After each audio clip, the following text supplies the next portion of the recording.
Nakia Jones. My son came home from work today and he showed me a disturbing video about a young man that was shot and killed by police in Louisiana. And it's so funny because my son wanted to go to college there. And I kept saying, I ain't feeling that or whatever. What's interesting is to me is that the shooting involved a police officer. And I watched the video over and over and over and over and over again so that I wouldn't become judgmental. Because not only am I a mother of 2 African-American sons, and I have African-American nephews, and I have brothers, I'm also a person that wears the uniform with the blue. I'm also the one that gives their lives and puts their lives in danger. I wear blue. So I'm looking at it, and I became so furious and so hurt because it bothers me when I hear people say, y'all police officers this, y'all police officers that, and they put us in this negative category when I'm saying to myself, I'm not that type of police officer. I know officers that are like me that will give their life for other people. So I'm looking at it, and it tore me up because I got to see what you all see. If I wasn't a police officer and I wasn't on the inside, I would be saying, look at this racist stuff. Look at this. And it hurt me. First of all, I became an officer in 1996. I grew up in the hood. So I ain't grew up in the suburbs. I grew up on 93rd and Kansas. We moved to East Cleveland. So I know what it is. So the reason why I became a police officer was to make a difference in people's lives. I knew what it was like to have a parent on drugs. I knew what it was like to watch people be picked on and bullied on and all kinds of things. And I said, I want to make a difference. I want to be that change. So I became that change.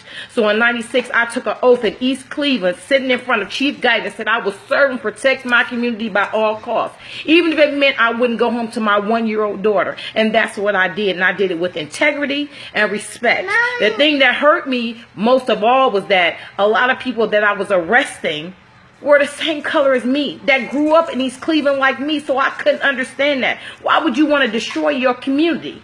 I couldn't understand. I said, okay, but they're not sworn to serve and protect either. They didn't take that oath. This is what they do. So then I left there and I came to another predominantly black community and became a police officer. I'm the first and only African-American female officer, and I can say that pride and respect. I sat in front of Marcia Fudge and took that oath that I would serve and protect my community. And I also moved into my community and I raised my children in this community. I wear that blue uniform proudly. And I know for a fact I have 6 beautiful children that love me. And I have a husband, I have a family that loves me. And I know there's times I may not come home from work. I have taken guns off 15, 14, 13-year-old children. I'm talking about real guns. I've had to go and tell a mother that their 13-year-old son or daughter was not coming home. I've interviewed rape victims that's been raped by people that look just like me, the same color as me.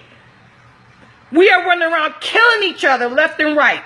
But what hurts me the most is the people that stood in front of a judge and stood in front of a mayor and said, I swear my oath that I will serve and protect this community. And God, please forgive me, and you can delete me if you're getting mad at me. If you are white and you working in a black community and you are racist, you need to be ashamed of yourself. You stood up there and took an oath. If this is not where you want to work at, then you need to take your behind somewhere else. I decided to work in the African-American community because I'm African-American and I wanted to make a difference. I could have worked in Parma. I could have worked in Lakewood. I could have worked in North Olmsted. I'm a double minority. They would have got 2 hits for me because I'm African-American and I'm a female.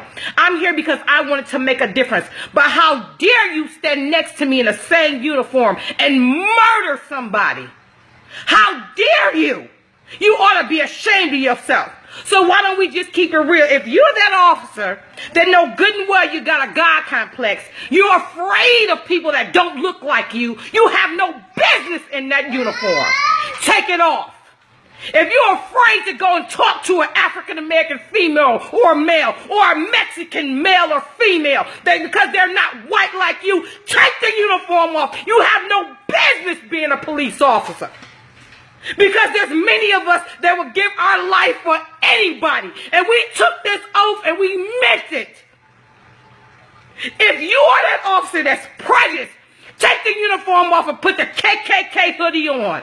Because I will not stand for that. If you're an officer that works with me and you're wrong, I will tell you you're wrong. My heart goes out to that young man's family, because if it was my son, I don't know what I would do. But to my brothers and sisters, my juvenile brothers and sisters, I am your keeper. Put them guns down, y'all. We killing each other. And the reason why all this racist stuff keeps going on is because we're divided. We're killing each other. We're not standing together.